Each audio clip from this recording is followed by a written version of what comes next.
राज्यातलं सरकार जनतेला फसवतंय असा आरोप खासदार संजय राऊतांनी केलेला आहे। योग्य वेळी कर्जमाफी देऊ असं आश्वासन दिलेल्या फडणवीसांच्या वक्तव्यानंतर राऊतांनी फडणवीसांवर टीका केली आहे। 10,000 शेतकऱ्यांच्या आत्महत्या झाल्यावर की 1,00,000 आत्महत्या पूर्ण झाल्यावर फडणवीसांची योग्य वेळ नक्की कधी येणार आहे असा सवाल संजय राऊतांनी केला। तर सरकारला शेतकऱ्यांना कर्जमाफी देण्यासाठी 4.5 वर्ष लागणार आहेत का असा सवाल सुप्रिया सुळेंनी केला।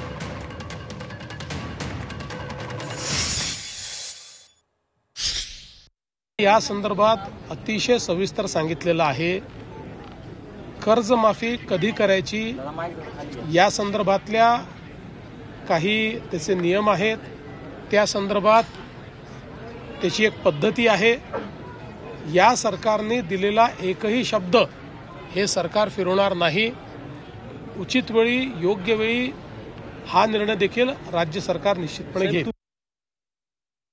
फडणवीसांची नक्की कधी येणार आहे?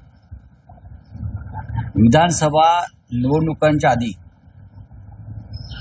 आपण वचन दिलेलं आहे, आपल्या जाहीरनाम्यात आहे की शेतकऱ्यांची कर्जमाफी केली जाईल आणि लाडक्या बहिणींना 2100 रुपये दिले जातील। कधी देणार आहेत? कर्जमाफीची घोषणा कधी करणार आहेत? शेतकऱ्यांच्या 10,000 आत्महत्या झाल्यावर तर 1,00,000 आत्महत्या पूर्ण झाल्यावर आज महाराष्ट्रात ठिकठिकाणी शेतकऱ्यांच्या आत्महत्या कर्जबाजारीपणामुळे होत आहे। ही वेळ आहे कर्जमाफी करण्याची। योग्य वेळ कधी आहे?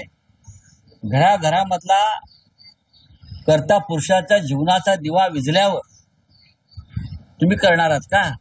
तुम्ही निवडणुकीच्या तोंडावर कर्जमाफी करून प्रेताच्या टाळूवरचे लोणी खाणारे लोक आहात। जसं त्यांनी ठरवलं आता की शेतकऱ्याची कर्जमाफी बरोबर वेळ येईल तेव्हा करू। आता ती बरोबर वेळ कधी येईल हे पांडुरंगालाच माहिती। ती वेळ यायला 4.5 वर्ष आहेत। तर मला नाही वाटत की आज का उद्या काय आपल्याला सरसकट कर्जमाफी होणार आहे।